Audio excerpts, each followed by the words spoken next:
Then I can flash in this camera here, and you see me. And tomorrow we go to court. You took it. And you are wrong, took it. Manyoko.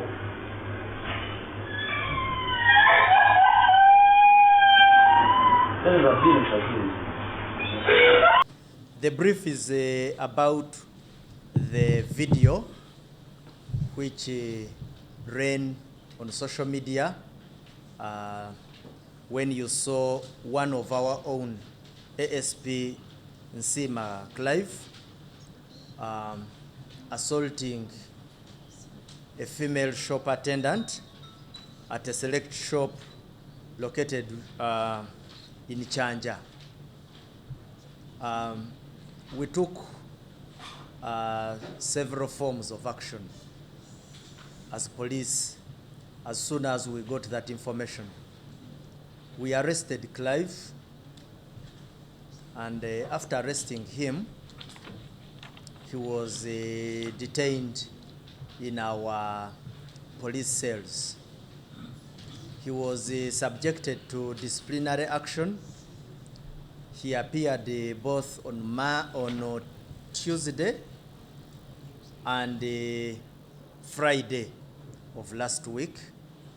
They had not given me the formal, because I'm supposed to be given a formal brief on the court outcomes, but I am sure he has gone through that process and he has been given a chance to be listened to. The police will also give me a brief on the appropriate action which was taken out of court. Today, what I am quite sure of, because I had a briefing that he's appearing, either he has already entered the court or he's about to enter the court, but he's appearing to face criminal charges brought against him and that will be at the KCCA court. So by close of business today, he will have appeared before court to serve or to answer to the criminal charges. And I'll also be giving you the outcomes of the disciplinary proceedings. So what I wanted to give you was that brief, that what he did, I gave you, I think I shared with some media outlets. We condemned it. We could not go without saying something about it. It was totally against our disciplinary code, and the best we could do is to make sure that he faces both disciplinary charges as well as criminal charges. So the rest we shall leave the processes to take due course. Thank you. Gas information that the girl changed her statement. By the girl, he means the lady who was assaulted in that matter which involves ASP Clive. I am not aware, but you are. But I can only guide as a police officer that if she changed her statement, I guess it could be maybe in the courts of law. I don't know where exactly, because there are two courts. There's the disciplinary, there is the criminal court.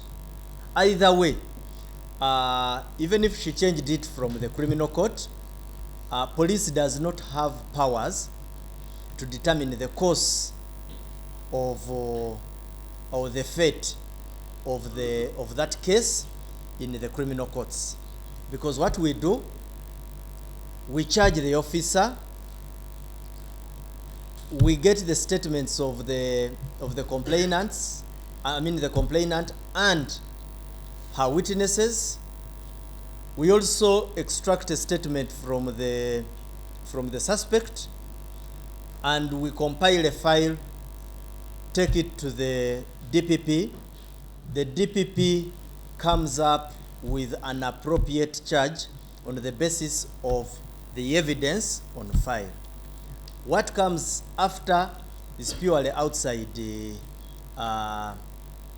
ability of police to give direction. But what we promised and what we have done, even when we got a lot of naysayers, we promised that the officer shall account for what he did. We also promised that the victim will get justice. If she chooses to give a fresh and different course of justice, it is within her ambit, and we do not have power to change it. If the victim wakes up one day and says, I've forgiven Clive, I doubt police can do much more than what it is doing.